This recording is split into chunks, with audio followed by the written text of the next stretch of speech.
of validity of the forbiddance of music and say it is all haram because Prophet, no. We have to be very careful.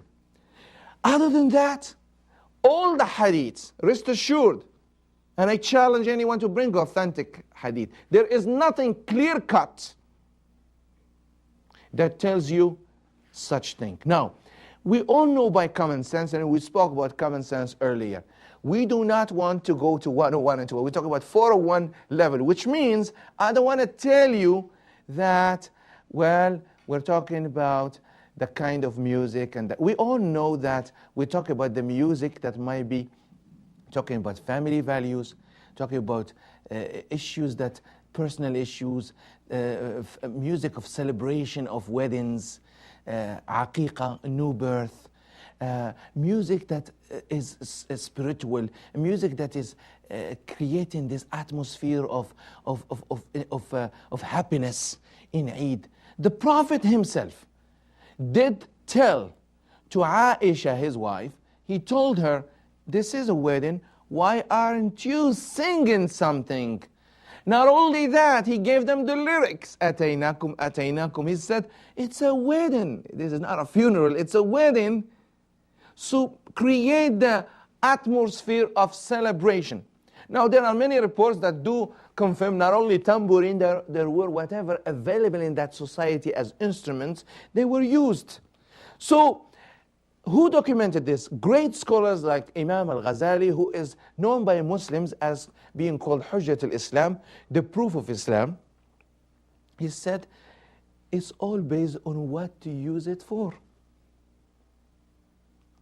Second is the great scholar Abu Bakr ibn al-Arabi, who explained all rulings of the Quran in Ahkam al-Quran.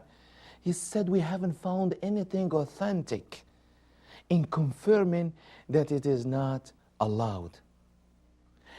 Imam Ibn al-Nahwi, same thing said.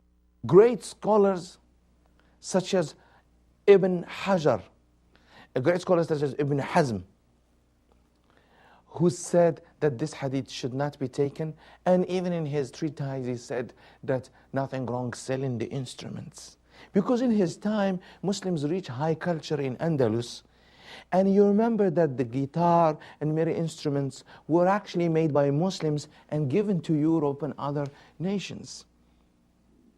And the qanun and all these instruments. So the instruments are not the issue, it's what you use the music for and how you use it. But rest assured, in my humble opinion, based on my research for many years, I have not found anything that stands on its feet, clear-cut, from the Quran or from the, it's all interpretation of man. And when it comes to interpretation of man, scholars are not, they don't have no consensus on this issue. And remember that God, if it's important, and I'm just commenting back on the hadith. The hadith itself mentions major things. We all agree that fornication and, of course, drinking wine were mentioned repeatedly in the Quran and in authentic hadiths as forbidden major sins. And since he mentioned them all in the Quran, why did God, if they are that important, of that high level of sinning, why didn't God mention it in the Quran? If it's that, so the hadith of Ibn Majah does explain that it is the state of the people who will be drinking, fornicating, while playing music. It shows that they are careless.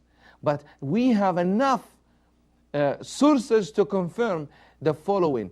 In Islam we have a rule in Usul al-Fiqh, in the fundamentals of Islamic jurisprudence, which says, Al-aslu fil ashya al-ibaha hatta yarida nassun. The origin,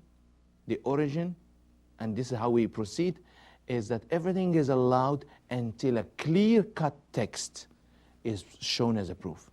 And I hope I gave you just headlines, you know, or just a summary, but we can keep going on this issue, but it depends how you use it. Of course, we all agree that if somebody is using it for sensual things, for creating, for sending a message that is negative, something bad, then definitely we all agree by common sense, Muslims or non-Muslim, that the message is corrupted, that it is sending a message that is, of course, misleading. We all agree. To just make statements which are baseless and to say that Islam forbids it, and to put that, the Islam is known through the teachings of God, the Quran, and the teachings of Prophet Muhammad, and we all know by common sense, whatever is against common sense cannot be part of Islam.